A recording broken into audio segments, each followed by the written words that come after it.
Bro, jujur deh, lo pernah nggak ngerasa akhir-akhir ini hidup tuh makin berat? Padahal lo ngerasa nggak ngapa-ngapain yang aneh? Harga naik, uang serasa makin cepat habis, kerja makin capek tapi hasilnya segitu-gitu aja. Dan yang bikin lebih ngeri, ini bukan cuma perasaan lo doang. Banyak ekonomi dunia bilang, apa yang kita rasain sekarang itu baru pemanasan. Bayangin kalau beberapa tahun ke depan, tepatnya sekitar 2026 sampai 2030, kondisi ini bukan malah membaik, tapi justru makin kerasa. Harga kebutuhan pokok naik pelan tapi konsisten. Lapangan kerja makin sempit. Bisnis kecil banyak yang tumbang. Dan orang-orang dipaksa hidup lebih hemat, lebih waspada, dan lebih keras dari sebelumnya. Kedengarannya serem ya, bro? Tapi tunggu dulu. Jangan buru-buru pesimis. Karena sejarah selalu nunjukin satu hal penting yang sering dilupain orang. Setiap krisis besar selalu melahirkan dua tipe manusia. Yang pertama, mereka yang tenggelam karena panik. Yang kedua, mereka yang justru naik kelas karena paham cara baca situasi. Faktanya, banyak perusahaan besar dunia lahir bukan di masa ekonomi bagus, tapi justru di saat krisis parah. Mereka nggak nunggu keadaan normal. Mereka bergerak saat orang lain takut. Artinya apa? Krisis itu bukan cuma ancaman, tapi juga ladang peluang buat mereka yang siap. Masalahnya sekarang, kebanyakan orang cuma fokus ke satu hal. Takut. Takut kehilangan kerjaan. Takut usaha gagal. Takut mulai tapi salah langkah. Padahal pertanyaan paling penting itu sederhana banget. Di saat uang makin susah, apa sih yang tetap dicari orang? Kebutuhan apa yang enggak bisa ditunda walau dompet tipis? Dan peluang apa yang masih bisa dimasukin orang biasa tanpa modal besar? Di video ini, bro, kita nggak ngomongin bisnis instan, skema cepat kaya, atau mimpi kosong. Kita bakal bongkar 5 jenis usaha yang secara logika, tren, dan kebutuhan manusia punya peluang besar buat bertahan bahkan tumbuh sampai tahun 2030. Usaha-usaha ini lahir dari realita, bukan asumsi. Kalau lo lagi bingung, lagi ragu mau mulai apa, atau sekadar pengen nyiapin pegangan sebelum badai ekonomi benar-benar datang, obrolan ini penting banget buat lo. Karena bisa jadi satu ide di sini adalah pembeda antara hidup yang panik dan hidup yang siap. Dan kita mulai dari yang paling dasar, bro. Yang paling sederhana, tapi justru paling kuat. Usaha yang nggak pernah mati sejak manusia ada di bumi. Bahkan di masa paling susah sekalipun. Bro, krisis boleh datang silih berganti, tapi ada satu kebenaran yang enggak bisa dibantah. Manusia tetap harus makan, minum, dan menjaga tubuhnya tetap sehat. Mau ekonomi runtuh, mau inflasi gila-gilaan, kebutuhan ini enggak bisa ditunda.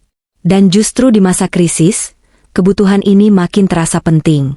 Saat uang makin ketat, orang mungkin berhenti nongkrong di kafe mahal, berhenti beli makanan viral, dan mulai mikir ulang setiap pengeluaran.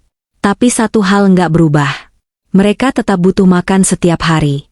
Dan disinilah banyak orang salah paham. Mereka mikir bisnis makanan itu susah karena persaingan ketat. Padahal justru di masa krisis, makanan yang sederhana, bersih, dan terjangkau itu paling dicari. Warung makan rumahan, catering harian, nasi box sederhana, atau bahkan sistem langganan makanan mingguan justru punya peluang besar. Orang lebih senang bayar pasti tiap minggu daripada ribet mikir tiap hari mau makan apa. Apalagi kalau rasanya konsisten dan porsinya masuk akal. Belum lagi urusan sembako, beras, minyak, telur, gula, dan kebutuhan harian lain itu enggak pernah kehilangan pasar. Konsep toko sembako online dengan sistem langganan atau antar rutin malah makin relevan. Orang rela setia sama satu penjual asal merasa aman dan enggak ribet. Selain soal perut, bro, ada satu sektor yang makin naik nilainya. Kesehatan. Sejak pandemi, banyak orang sadar satu hal. Sakit itu mahal. Dan mencegah jauh lebih murah daripada mengobati. Itulah kenapa produk herbal, suplemen alami, jamu modern, dan makanan sehat terus dicari. Tapi ingat, di masa krisis orang bukan cari yang paling canggih. Mereka cari yang paling masuk akal. Yang jelas manfaatnya. Yang enggak lebay, yang bisa dipercaya. Kalau lo bisa bangun usaha dengan edukasi jujur, harga wajar, dan konsistensi, orang bakal balik lagi. Belum lagi produk kebersihan rumah tangga. Saat orang lebih banyak di rumah, kebutuhan sabun, pembersih lantai, cairan cuci, dan produk higienis terus naik. Apalagi yang ramah lingkungan dan enggak bikin irit pengeluaran. Trennya jelas. Bro, orang makin mikir hemat tapi enggak mau sembarangan. Mereka mau sehat tanpa harus mahal. Dan usaha yang bisa berdiri di tengah kebutuhan itu punya peluang bertahan paling kuat, bahkan saat ekonomi lagi berat-beratnya. Bro, ada satu hal yang sering kejadian pas krisis panjang mulai kerasa. Uang makin seret, tapi tekanan hidup justru makin berat. Orang jadi gampang cemas, gampang capek, gampang ngerasa tertinggal. Dan di titik ini, banyak yang sadar satu kenyataan pahit. Bukan cuma dompet yang harus dijaga, tapi juga pikiran. Di masa ekonomi sulit, satu hal yang pasti terjadi adalah persaingan makin ketat.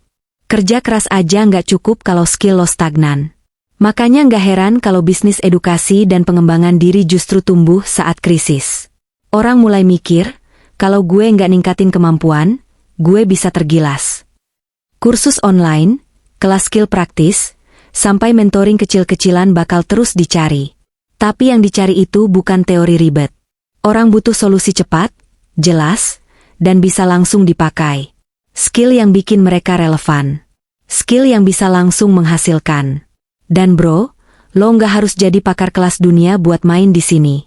Kalau lo punya satu keahlian yang orang lain butuh, itu sudah cukup buat mulai.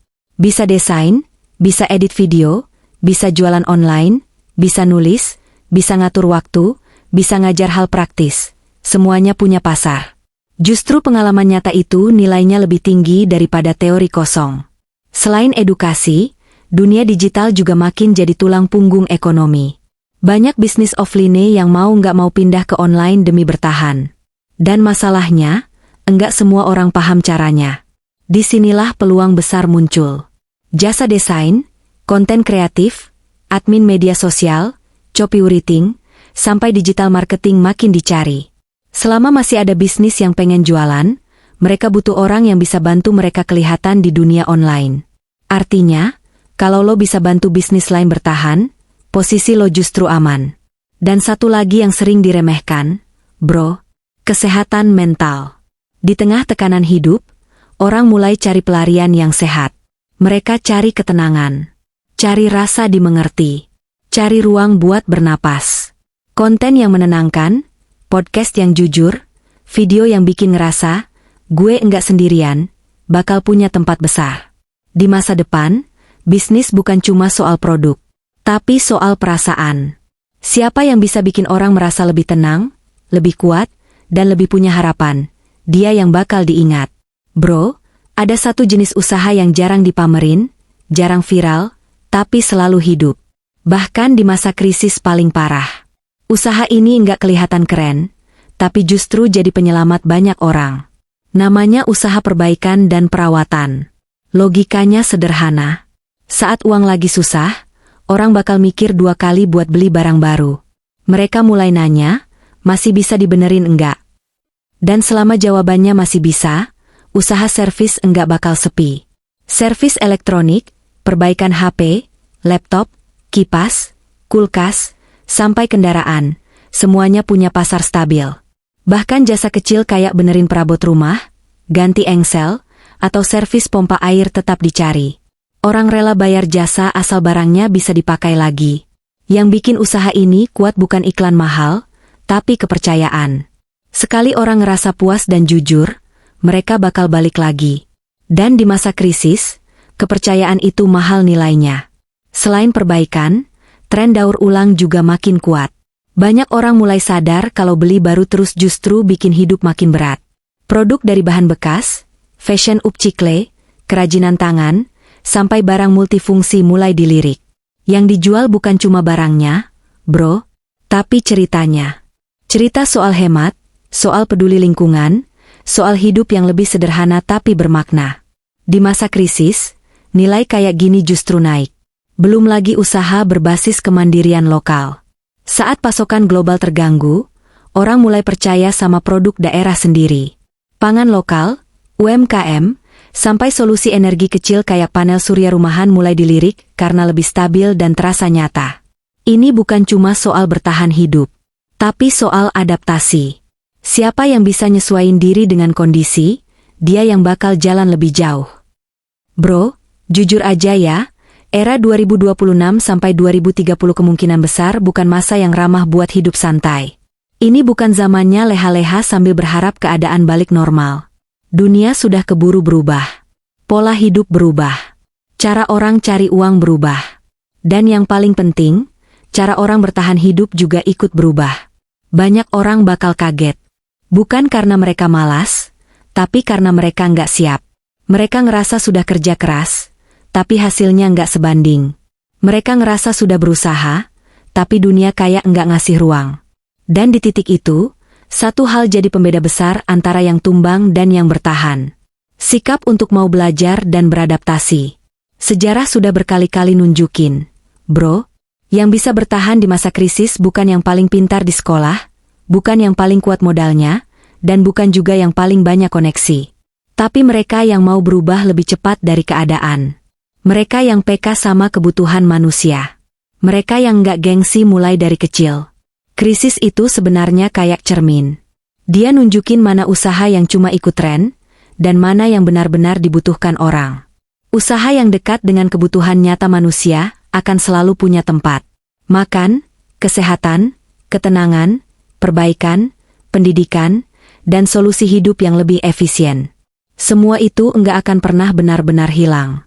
Kalau lo mulai nyiapin diri dari sekarang, pelan-pelan tapi konsisten, lo sebenarnya lagi bangun benteng buat hidup lo sendiri. Bukan cuma soal bisnis, tapi soal ketenangan. Soal rasa aman. Soal keyakinan bahwa apapun yang terjadi, lo nggak sepenuhnya bergantung sama satu sumber penghasilan. Dan bro, di tengah dunia yang makin ribut, makin cepat, dan makin bikin capek, punya arah hidup itu mahal nilainya. Lebih mahal dari sekadar angka di rekening.